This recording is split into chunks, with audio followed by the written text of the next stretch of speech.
There's a story we've been telling ourselves for decades, and most people still believe it without question, that a man who reaches 30, 40, even 50 without a wife, without kids, without the traditional markers of a settled life, is a man who has somehow failed. Somewhere along the way, we decided solitude was a symptom, that the absence of a ring on someone's finger meant the absence of purpose in his life. But what if that story was never true to begin with? What if the story wasn't wrong about the man? What if it was wrong about the ruler? Now, to be fair, this isn't true for everyone. Some men are alone because they're genuinely struggling. We're not here to pretend every single guy out there is secretly thriving behind closed doors. But when you look closely, really closely, at the broader pattern, at the millions of men quietly building lives on their own terms, a very different picture starts to emerge. Solitude isn't the absence of a life, it's the architecture of a new one. And today, we're going to walk through exactly what that architecture looks like, piece by piece, and why the world keeps misreading it. Let's start with the story society keeps repeating, because you have to understand the myth before you can see past it. For generations, the unmarried man was treated like an unfinished sentence. Movies painted him as the sad bachelor, eating alone, secretly longing for the family he never built. Sitcoms turned him into comic relief, the guy who refuses to grow up. Even casual conversation reinforced it. When are you going to settle down? Don't you want a family? This narrative didn't come from nowhere, by the way. It came from a world where marriage was economically necessary, where two incomes were required just to survive, where your status was measured almost entirely by your family structure. In that world, staying single really did mean you were missing something practical. We don't live in that world anymore, but the story never updated. Culture kept repeating the old script long after the conditions that created it quietly disappeared. So, when you look at a single man today, you're looking at him through a lens built for a completely different century. The mismatch isn't in the man, it's in the measuring tool. Because here's the distinction almost nobody stops to make. There's a massive difference between loneliness and intentional solitude. Loneliness is something that happens to you. Intentional solitude is something you choose. It's a man looking at the traditional script, marriage by 30, kids by 35, a mortgage tying him to one city for the next 30 years, and just deciding that isn't what he wants, at least not yet, and definitely not on anyone else's timeline. A lot of men today are delaying marriage, not out of fear, out of clarity.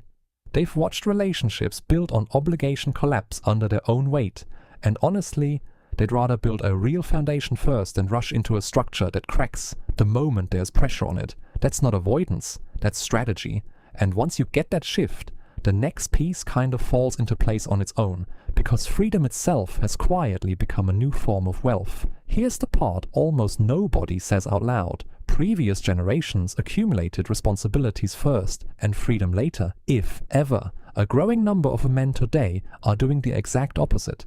They're accumulating freedom first, because freedom produces opportunities that responsibility simply cannot. And freedom behaves exactly like compound interest. At first, nothing seems to change. A year passes, then another. From the outside, it looks like nothing's happening, like he's falling behind the guys who already have the house, the ring, the whole timeline figured out. Then, almost without warning, 3 years become 10. And the man who looked behind suddenly has options nobody in his life ever had. He can move across the world for an opportunity. He can burn 2 years chasing a business idea that might completely fail because nobody's mortgage is riding on the outcome. That's what compounding looks like when nobody's watching. Every dollar not committed to a family unit becomes a dollar available to build something that pays out for decades. Geographic flexibility compounds too. The freedom to live where opportunity actually is, instead of where circumstances demand, and personal autonomy, the simple ability to make decisions based purely on your own judgment, becomes, over enough years, one of the most valuable things a person can hold. So this is exactly why the shift is happening now, faster than most institutions have even noticed, because the rules changed underneath everyone's feet. Remote work rewrote the entire calculation. A man doesn't need to live near one employer anymore, so the old pressure to settle down for stability has just evaporated for millions of people. Online businesses created financial paths that didn't exist 20 years ago. Digital communities replaced social infrastructure that used to require physical proximity, friendships, professional networks, even romantic connections, all reachable in ways that simply weren't possible before. And now AI is compounding all of it again, handing one person the leverage that used to require an entire team behind him. Independence has never been this achievable in human history, not even close.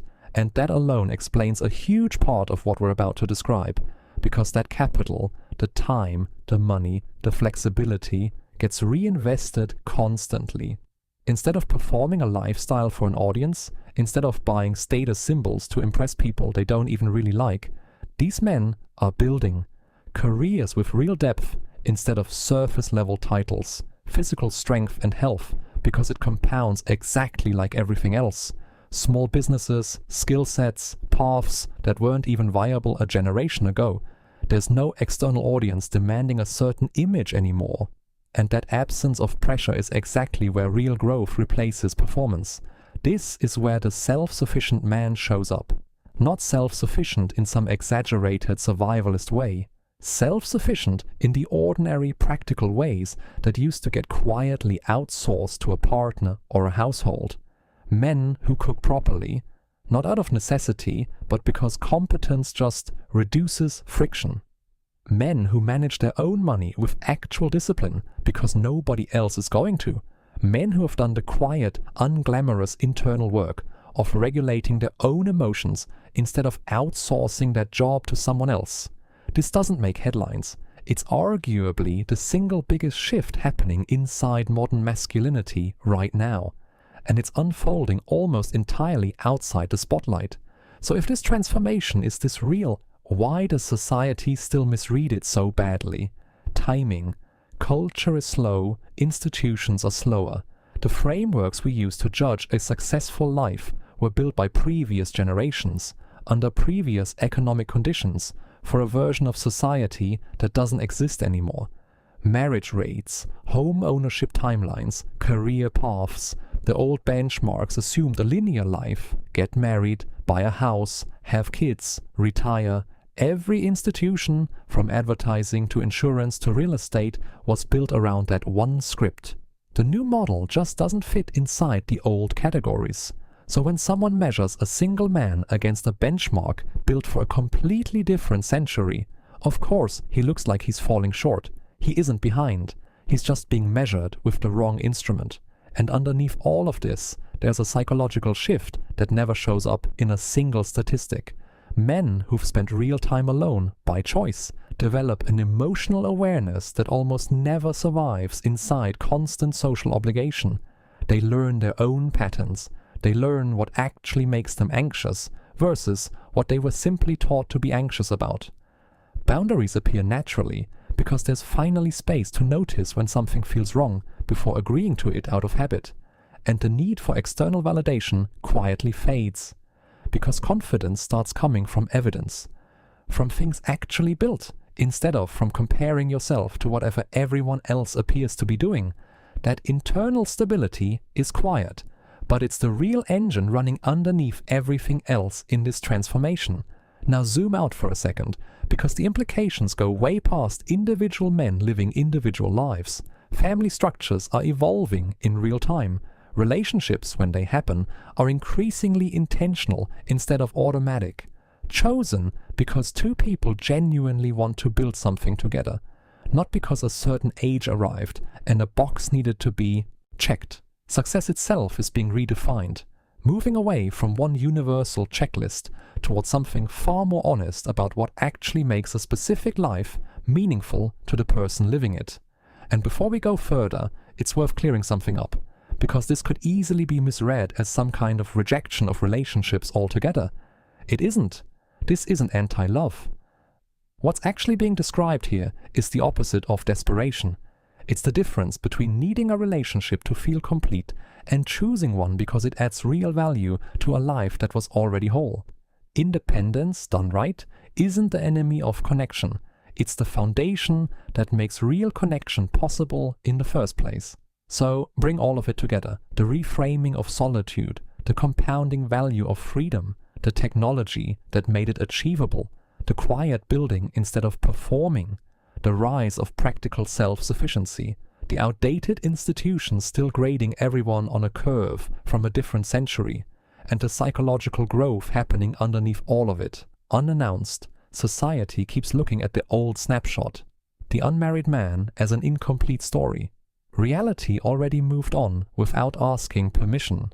If any part of this resonated with you, understand this: you are not behind some invisible schedule. You are not the exception to a rule that no longer applies. History rarely announces when it changes direction.